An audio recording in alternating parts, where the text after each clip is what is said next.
So this got sent in.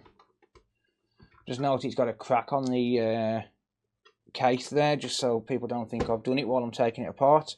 Spoke to the customer about this, and it was done before it got sent, so it didn't get damaged in transit or anything. But according to the customer, I think this got dropped, I believe. Oh no, it didn't get dropped, no. Went to another shop who cleaned the console for overheating issues, spilt liquid metal on the motherboard, and now the console beeped, but it won't turn on. Interesting. So someone sent this to another shop just for overheating, and now the console don't turn on.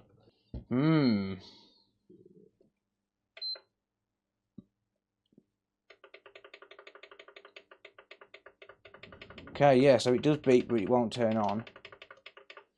Alright, well, it looks like whatever they've done to it, they've basically destroyed it. Hopefully we can get this working for the customer, because obviously right now he's out of console, and that's not really good enough, is it? I mean, if I was the customer on this, I'd be making the other shop pay for it, if I'm being honest. If that was me that did that, I'd be replacing the board. But which still wouldn't be great, because obviously that means data loss for the customer. But, you know, as a last resort, you do the right freaking thing and replace the damn board. And yes, I know that means losing a fair bit of money, but at the end of the day, if you fuck up, you fuck up. Yeah, so we went to another shop for overheating. They packed it full of liquid metal, then wouldn't turn on. Then the customer bought it to me for not turning on. I opened, seen the liquid metal, tried to clean it, couldn't do nothing. I'm not a board specialist. Customer left it with me as he didn't want it, so I kept it and sent it to you. Okay, got ya. Right, I'm with ya. Alright, well, we'll do our best.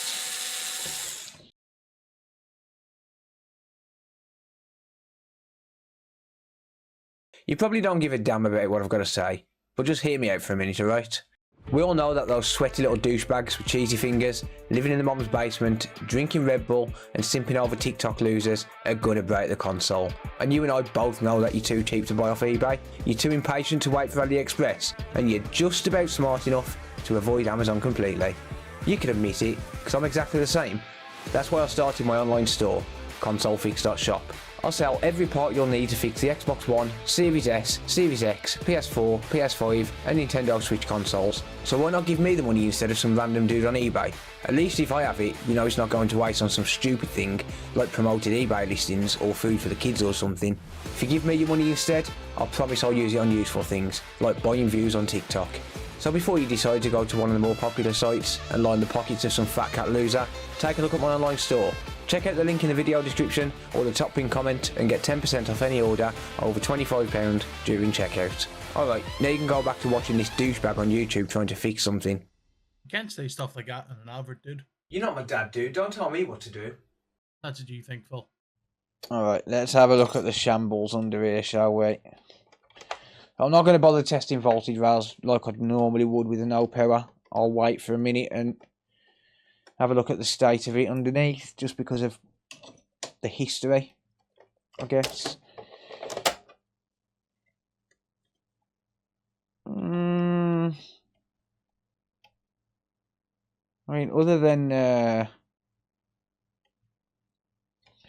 obviously being too much, can't see much, but I'll have a look under the microscope and just see if there's any little gaps or anything, or if there's any underneath the APU and whatnot. Right, so I'm going to look at mainly areas like the RAM and stuff like that up close.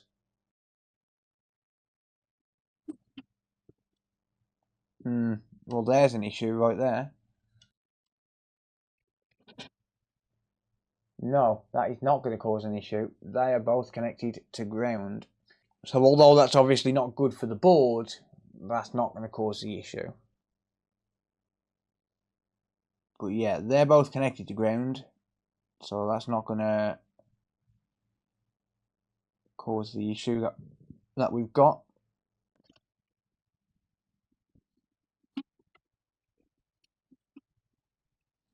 Obviously, I want to look very, very closely. I think we're probably going to find somewhere that's got liquid metal touching something it shouldn't be, because I am seeing little spots here and there. Like there, for instance.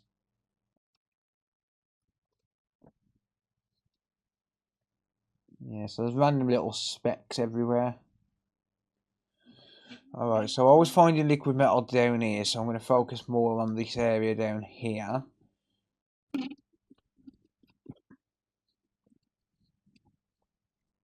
Right, well, it looks like someone's had a crack at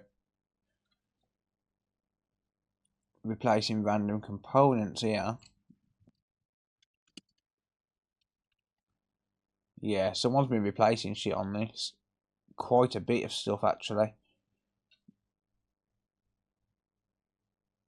There's signs of components that have been replaced. So this fuse has been replaced.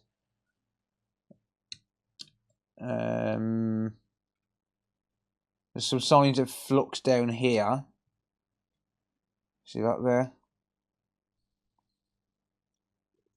Signs of flux there.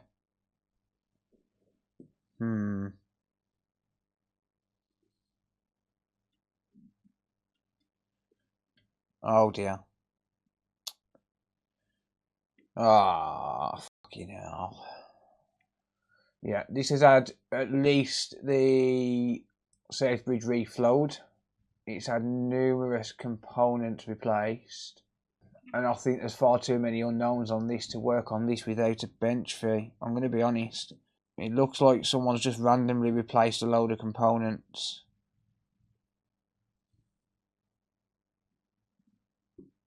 What the hell?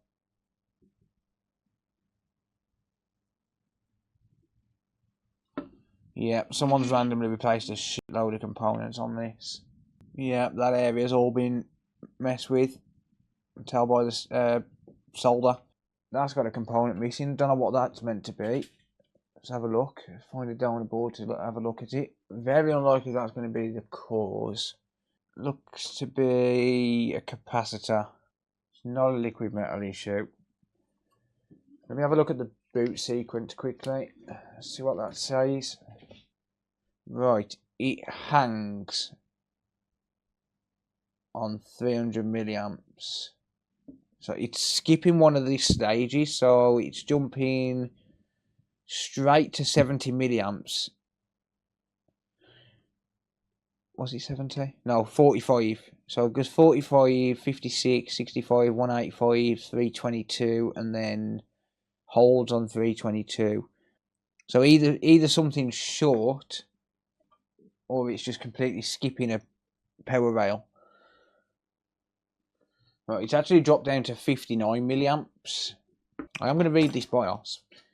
See what it says. I'm going to read this BIOS, read the serial number on it.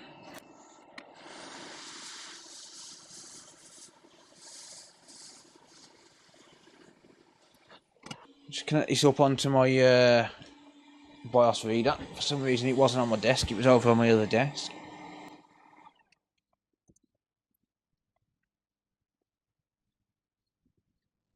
Alright. Let's connect that up. See what it does.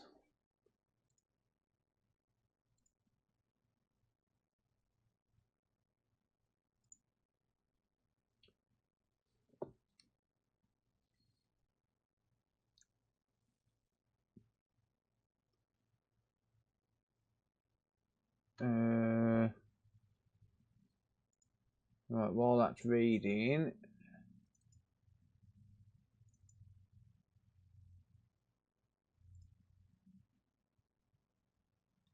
save that.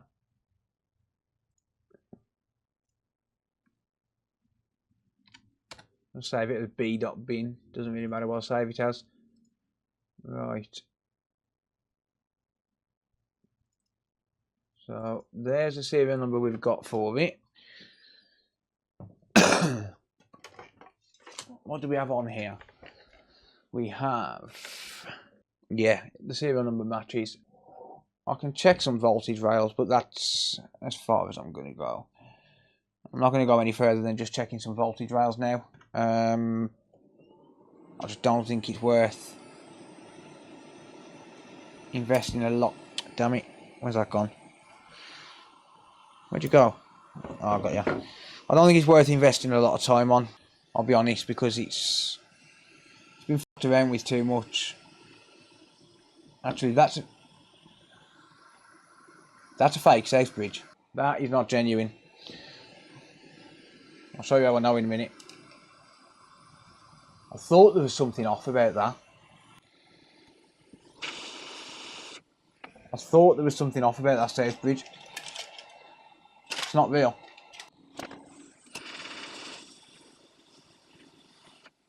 Yeah, it's an AliExpress. Definitely. Definitely an AliExpress. That much I'll guarantee. Let me find a safe bridge. I'll show you. The font's off. I don't know actually. No, it might not be. I'm not sure. It's not only that as well. This one looks rougher than the other ones. Like the colour of the actual surface of the chip looks off.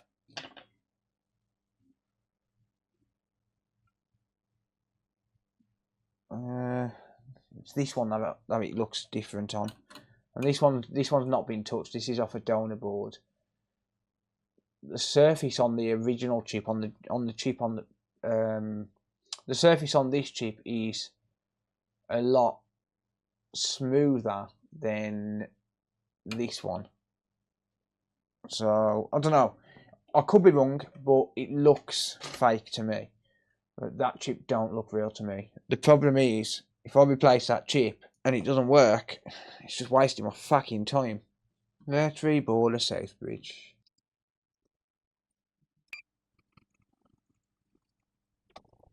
Right.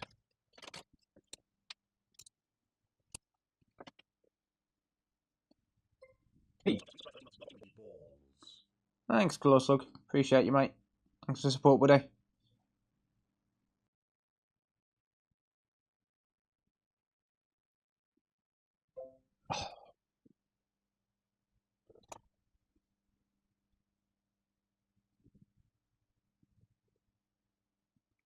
So this safe bridge I'm reboarding now, I'm going to try replacing the one that's on the board with this one.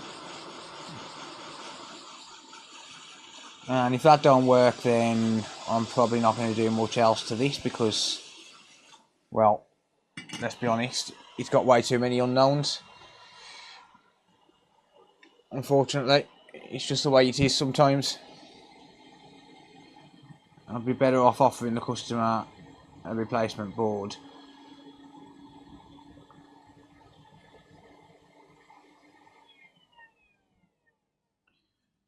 I'll just make sure it's all nice and clean. There we go. So for anyone that don't know, the process of reboarding is when you take off a BGA chip, you need to replace the solder balls before you can solder it onto a new board or back onto the board you're working on. So what we do is we use a stencil, and that stencil will guide the solder balls into the right position, and basically allow me to replace the solder balls with a load of even balls. A lot of people ask, can't you just run a soldering iron over it? Technically, yes, but in reality, no, because if you do that, you're not going to get even solder balls on each pad, and that's going to cause some of the contacts to not connect with the board, so it will cause problems, unfortunately. So you need to replace it. I mean, you can, but you'd have to be very, very skilled to do so. I do know some people who can do it, and I've seen people do chips with hundreds and hundreds of solder balls on them, but I mean, in reality, it's not really worth it, let's be honest. So we're going to use the stencil. I'm going to guide the solder balls on and do it properly. I mean, hopefully it works, but I don't really have high hopes for this one, I'll be completely honest. So I'm going to use 0.5mm solder balls with this.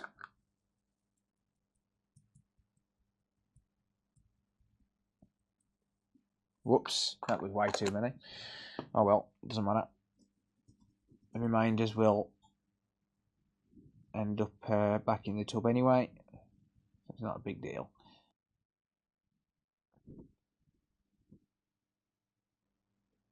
Let's move all of the rest of the balls out of the way.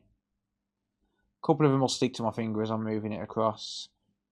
You can't really shake these stencils. They don't really work when you shake them. They're designed for solder paste, but I just prefer to use solder balls, just given the fact that it guarantees you're going to get an even ball in each hole, basically. So I'll just tip these excess ones out. Okay. So I'll drop my airflow right the way down to 1%, and I'm going to go for 420 degrees Celsius. I'm going to heat it up slowly.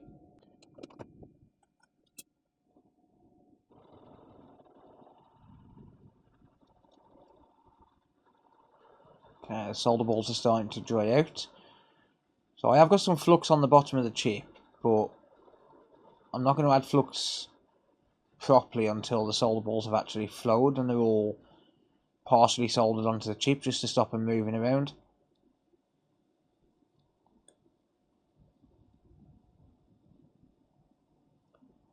So you can see them all flowing now.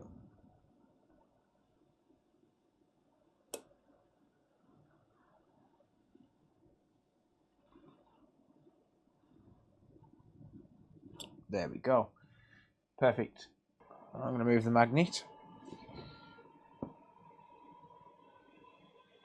So that is a magnetic stencil made by a company called Amao, A-M-A-O-E. You can get them from AliExpress. I do normally sell them on the online store, but I haven't got any in stock, unfortunately. They sell out pretty quick and I just forgot to reorder. Okie doke. I'll remove the stencil.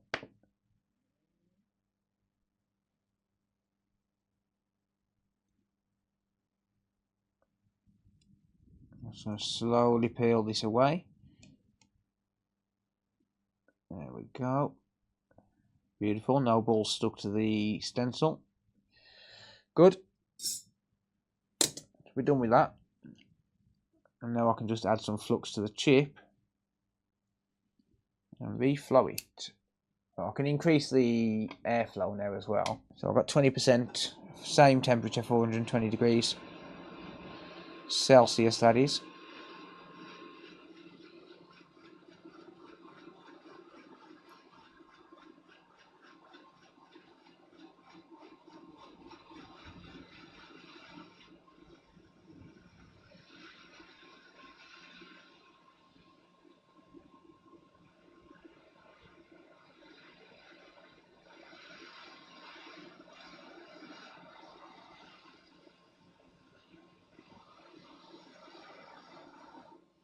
Alright, that'll do it. Let's not push our luck in terms of allowing the chip to take air. Just going to move it off the bench because the bench tends to hold a bit more heat, so it takes longer to cool down the chip. I just want all those balls to solidify before I move on to working on the board. You see them all going a different colour now as they start to solidify.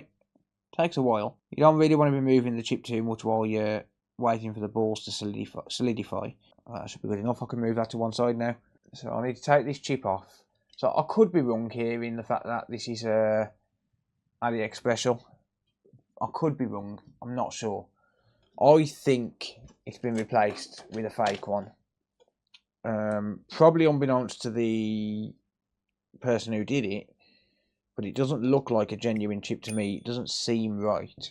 I could be wrong, like I said, but I don't think I am.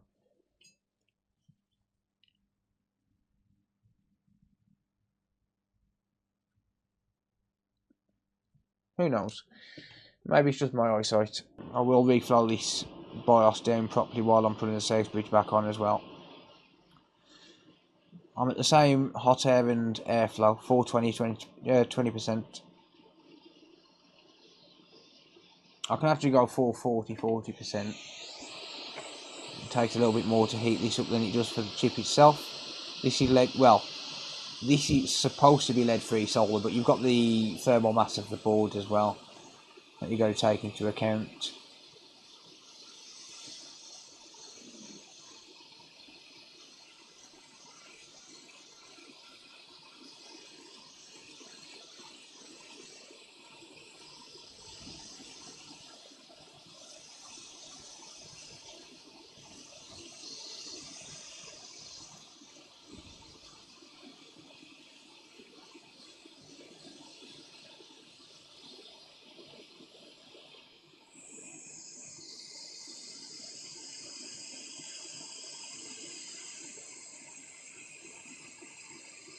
That's leaded solder.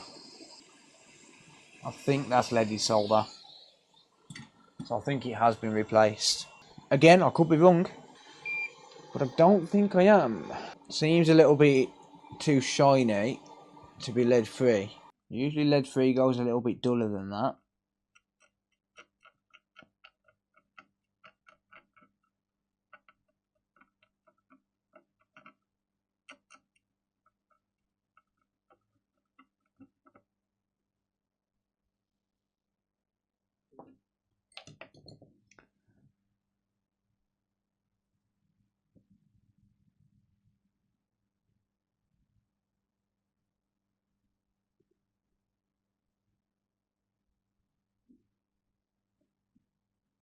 Gently does it with these pads. Don't press too hard on the pads. You will end up wrecking the well, not wrecking the traces, but you'll end up exposing traces and causing issues. Sometimes that happens anyway, but just nice and gentle, that'll, well, mitigate risk, I guess. I like to use big words, it makes me sound smart.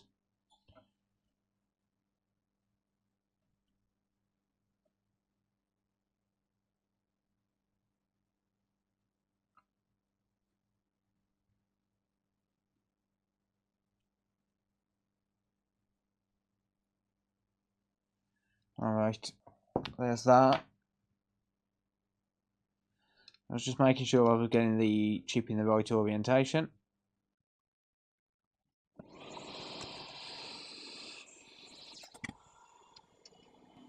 Yep, that's aligned.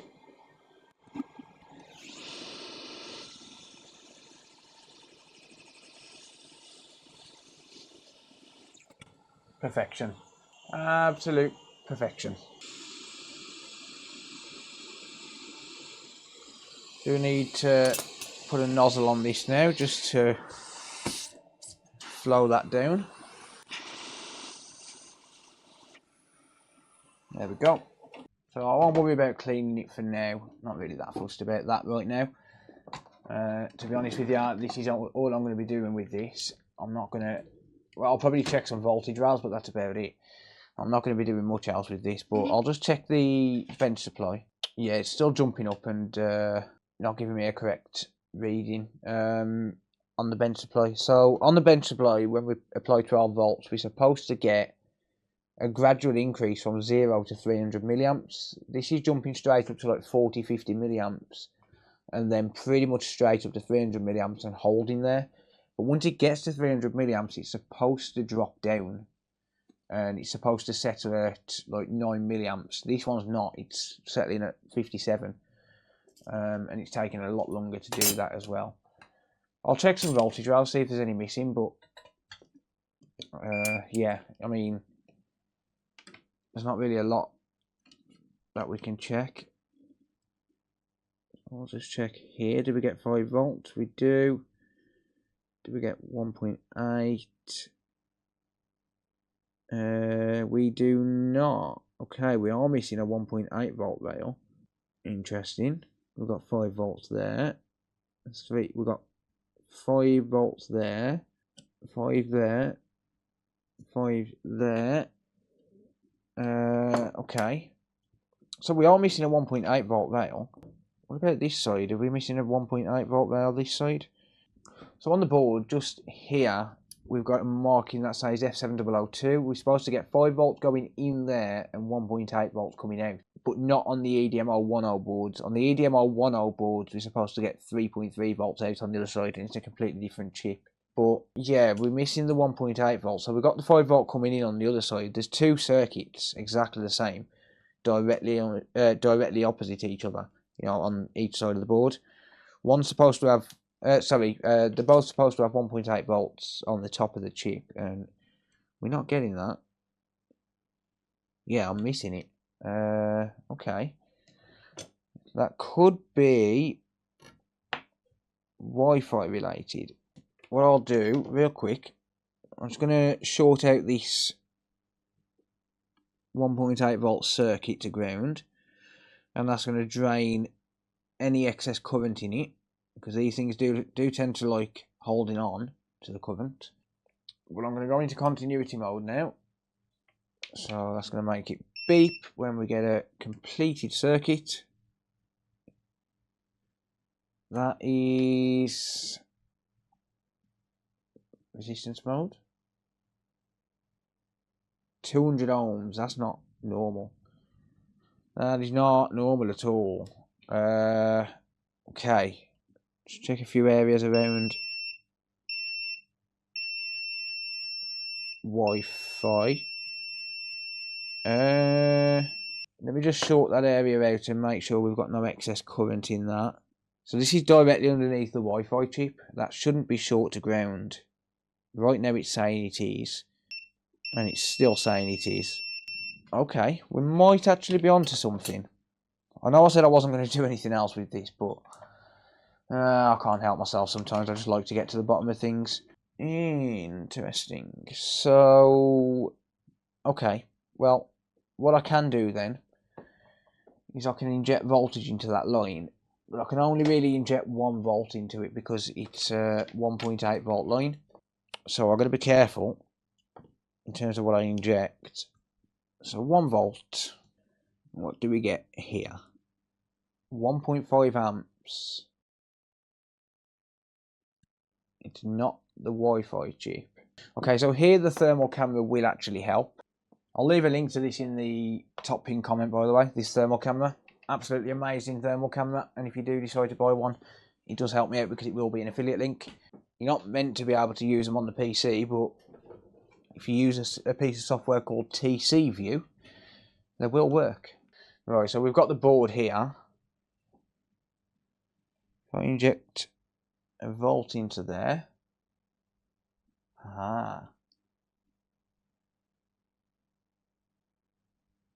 It's that actual cap that's short.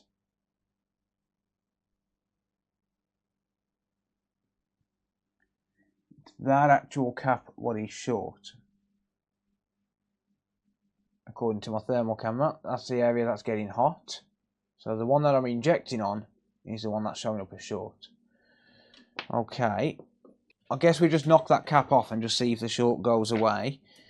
So where I'm testing is directly underneath the Wi-Fi IC on the corner of the board.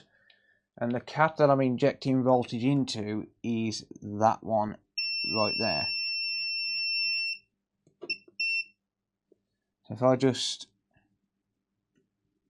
look at this cap here as well, that one up there is short. And you can tell by the size of that pad that that's a voltage rail. So if I just ping that cap off, there we go, look, no more short. Well, I will be damned. We might actually be able to get this working. So how that's happened, I don't know, considering this had a liquid metal spill. It's quite interesting, really. It's quite intriguing as to how that could have happened, unless they've got liquid metal somewhere and it's, you know, just so happens to have taken out that cap. I don't recommend pinging them off like that unless you're experienced, by the way. I'm used to doing it, but you can tear pads doing it. If I was to tear a pad doing that, I would be able to fix it, but not everyone can. So I would be very, very careful. Right, I'm going to grab a cap off a donor board. Not that it's necessary. You know, it's just going to be a bypass capacitor, but I will replace it. Okay, so this cap's come off a donor board.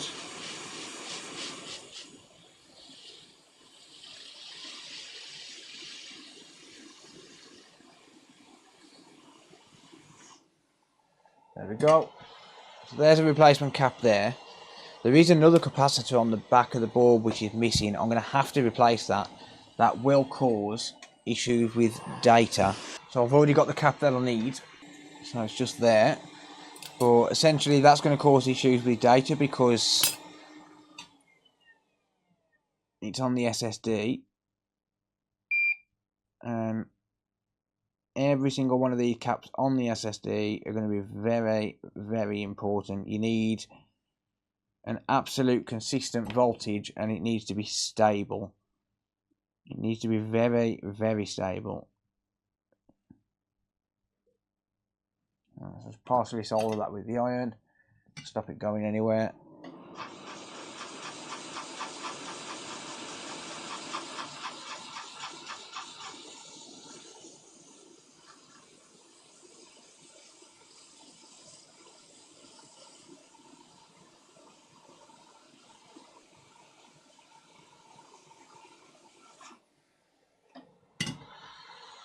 And there we go.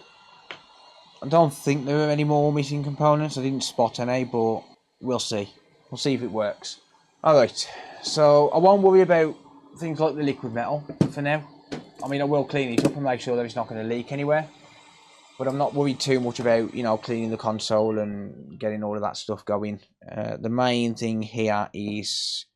Actually, that will be fine for testing. That's whatever. The main thing I'm really bothered about right now is just seeing if it actually works or not. So give it a quick test. If it works, great. Then I'll give it a full service off stream or off camera rather. I won't bother doing it on camera because we've all seen it before. You know, just reapplying the liquid metal and stuff like that is pretty damn boring. So I won't waste anyone's time. I'll just give it a test and see if it works. Fingers crossed. Hopefully it does. I mean, that's probably all I'm doing to this anyway, let's be honest. Here we go. No, that's still too hot. That's too warm. I might as well screw this down while I'm waiting. So, if it's a little bit uncomfortable to touch, then it's too hot to turn on. Well, that's not true because, I mean... Human skin can only withstand up to around about 46 degrees Celsius before it starts becoming very uncomfortable. And 46 degrees Celsius will be absolutely fine to turn the console on. So it's not that big of a deal. You know, if it's not actually burning your hand, then it's probably fine to turn on. But just let it cool down a little bit more. Just to, there you go, that's pretty much cold now. Just to make sure. Here we go. Well, there's your blue light. There's your blue light.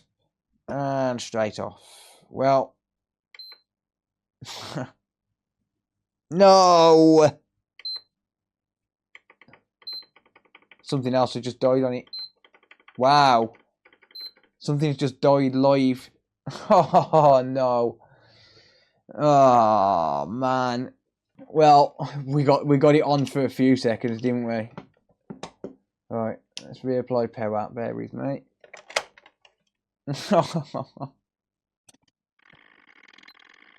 Right. Is my 1.8 volt rail back? It is. That means we have 5 volts there. Do we have 3.3 there? We do.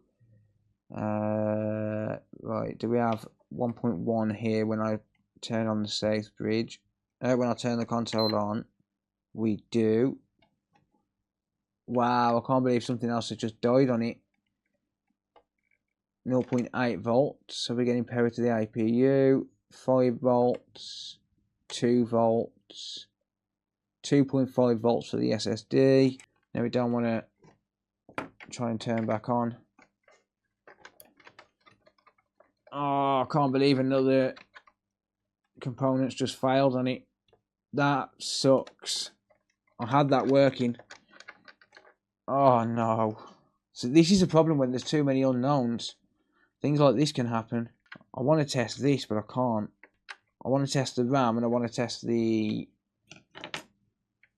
5 volt rail down here. Because there's a cap down here on the other side of the board which fails commonly. Or which commonly fails. It's 2:31 AM.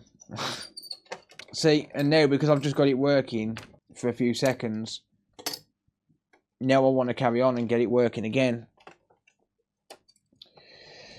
Oh, that sucks. That's annoying. Very, very frustrating when things like that happen. Alright, let's check my boot sequence again. So I'll go back for 12 volts. So now we get the 8 milliamps, 220 milliamps. Oh no. Oh, 220 milliamps isn't good. That could be SSD controller. Yeah, 220 milliamps isn't great. It could be SSD controller. Oh yeah. It could be a fuse as well though. That fuse is good. That's good. That's good. We no longer have shorts on Wi-Fi. Just checking some of the common failure points.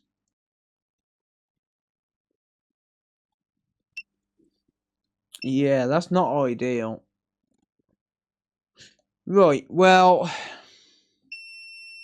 26 ohms, that's fine. It's not the RAM. Well, there's not really much else that I can do, I'll be honest. I'm going to connect up UART again once more and just see if I can get that to read without it acting up on me, I guess. So for anyone that don't know, UART is basically a diagnostic tool, right? So basically what it allows me to do is what it should allow me to do is connect up to the computer and basically get an error code off the console, which is generated by the safe bridge. That's why I was concerned about the safe bridge earlier on, because without the safe bridge it can't connect to UART at all. I'm going to need to steal my microscope's capture card cable.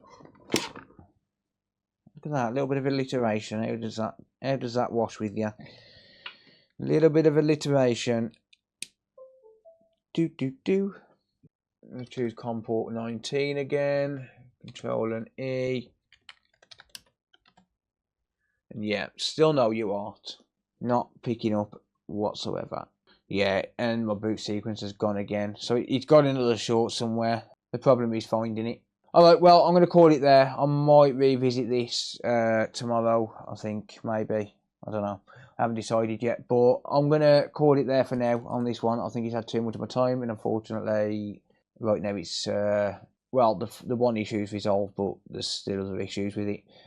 That really sucks, man. It really does suck. The fact that we got it to turn on and then he just died again in front of our eyes. It's not the first time it's happened to me, but sometimes it does happen, unfortunately. Yeah, okay, well, never mind. I'm going to call it there for this one. Thank you all for watching. I really appreciate it. Let me know what you think down in the comments down below. Do you reckon that chip was fake or do you reckon it was real? I'm not so sure, to be honest with you. My eyesight's not the best at the best of times, so... yeah, I don't know. But let me know what you think down in the comments down below. If you're new to the channel, don't forget to subscribe. It turns out around about 60% of viewers are not subscribed. It ranges between 50 and 70% depending on the video. But around about 60% on average are not subscribed, and I would really appreciate it if you do get subscribed. We're on the road to 1 million subscribers now. It's a long way off, but we are on the road to 1 million subscribers. That's going to be it for now. Thank you all for watching. I really do appreciate it. If you do need any parts and supplies, check out consolefix.shop. If you do want to organise a repair, you can book it in, get in touch with me, open a ticket, and I will give you a quote. And maybe we can work something out for your console as well. Or another device. You know, it doesn't have to be a console. Could be a MacBook. Could be anything. Let me know, and I'll see if I can help. That's going to be it for now. Thank you very much for watching, and I'll see you all in the next one. Take care, everyone. Bye now.